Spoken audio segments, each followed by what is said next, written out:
Bonjour à toutes et à tous, je m'appelle Sébastien DSM, je vais donc vous parler des divertissements français et étrangers.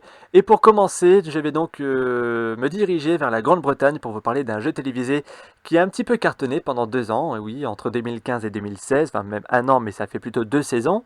Cette émission elle a cartonné en Grande-Bretagne, mais en France elle est très peu connue.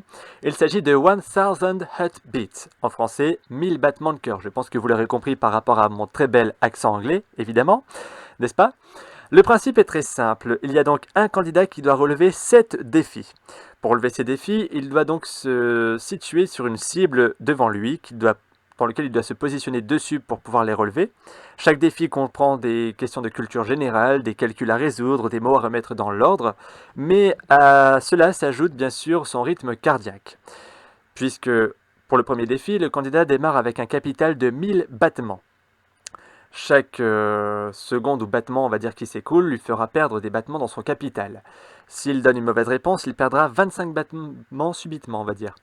Si, par exemple, il doute sur une question, il peut à la limite se retirer de la cible, mais par conséquent, avant de reprendre le défi avec de nouvelles questions, ou des nouveaux mots, ou des nouveaux calculs, il perd non plus 25, mais 100 battements de suite, immédiatement, de manière immédiate, ce qui fait que il est un peu plus handicapé pour le reste de la partie, sachant qu'il ne doit absolument pas arriver à 0 battement sous peine de perdre la partie et de rentrer chez lui les mains vides.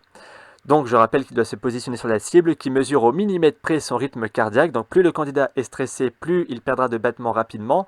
Dans le cas contraire, il perdra des battements de manière très lentement, on va dire, en fonction de son rythme cardiaque et son stress, on va dire, et de sa tension, sachant qu'il y a un niveau de tension qui est mesuré à chaque défi, qui permet de voir à peu près son niveau de stress lorsqu'il échoue, par exemple, le candidat. Chaque défi réussi lui permet de cumuler de l'argent, sachant que s'il réussit tous les défis, il peut remporter jusqu'à 25 000 pounds. C'est la monnaie au Royaume-Uni. Euh, pour l'heure, aucun candidat n'est parvenu à arriver aux 7 défis, mais bien sûr, lorsqu'il ne reste que très peu de battements, le candidat peut décider de prendre le cash out, c'est-à-dire le retrait.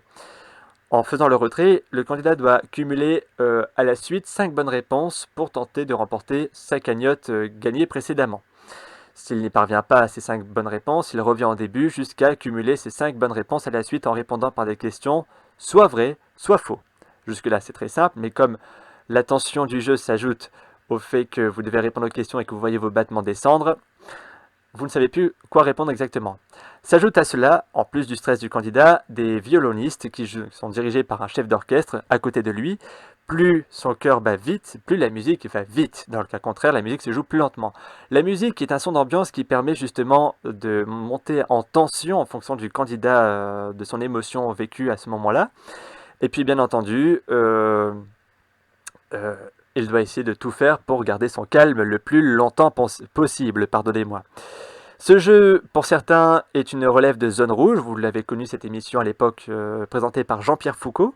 Verrons-on un jour les 1000 battements de cœur en France? Nous ne savons pas, en tout cas nous l'espérions. Et sur ce, je vous souhaite une très très bonne journée et soirée sur Radio Event et j'aurai le plaisir de vous retrouver prochainement pour vous parler d'autres divertissements. Merci à vous et surtout, d'ici là, jouez bien. Merci.